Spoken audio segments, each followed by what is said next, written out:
presentation today by basically having an overview of about 5 or 6 works of art from the Greek period. Greek period, if we're talking about a time frame, we're talking about the 5th century before Christ up until, that was actually, the 5th century was the highest point of the Greek art. It didn't begin then. It began earlier, but the high point was the classical period.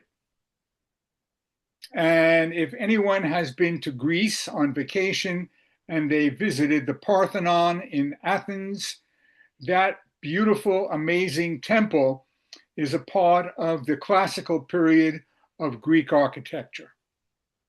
So in terms of the evolution of Greek art, you have different phases. You have the classical period, and then it goes around 323 before Christ to 21 BC into the Hellenistic period. So in the evolution of Greek art, as I mentioned, it had different stages and phases.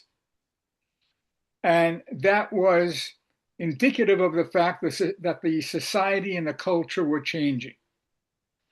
In the classical period, the Greek civilization and the Greek government was at the highest point of its sophistication and of a sense of perfection. And if the sculptor was trying to create a sculptured form, the measurements would have been, the head to the body would have been 1/7. But around 323 BC, the whole atmosphere in the visual arts, whether it be Greek vase painting, whether it be sculpture, it started to change. And why? There were certain things happening in society that transformed the concept in the Greek psyche of a sense of perfection to a degree of more humanistic representation. So it wasn't the idealization, the perfection of the human body. And if any of you have ever gone into any of your art history books, a lot of the sculpture that you will find in Greek art, whether it be in the classical period or later, or earlier, I should say, actually later, in the Hellenistic period, it becomes much more focused on a more natural humanistic approach. And you will start to see that evolve over hundreds of years, decades. And what I find amazing about that is that it has a relevancy to the history of art as the history of art evolves, going from the earliest types of art called Paleolithic art, which is the 15,000 BC, to Etruscan art, which is the earliest form of Roman art. And the Etruscan art becomes the prototype for the later phase of Roman art. And Roman art happens after the Greek art. Why? Because the Roman Empire conquered the Greek Empire.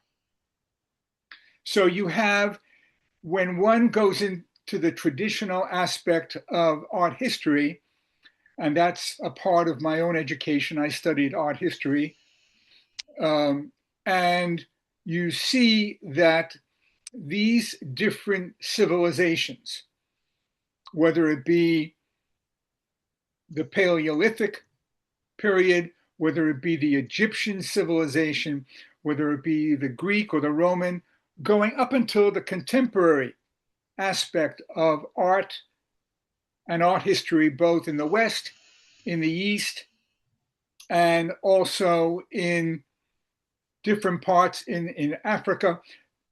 There was always, in the evolution of art, it always was a mirroring, a reflection of the people who made it, of the civilization that they belonged to, or the culture that they represented. And each society had its own message. Each society that becomes representative of whether it be Egyptian or Greek or Roman, it changes in terms of the information.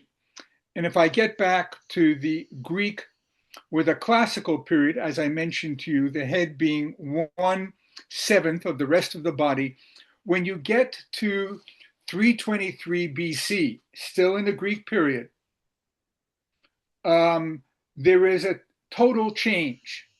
And that happens because up until 323, the Greek society was very triumphant in conquering certain parts of India, of the Near East, of Egypt.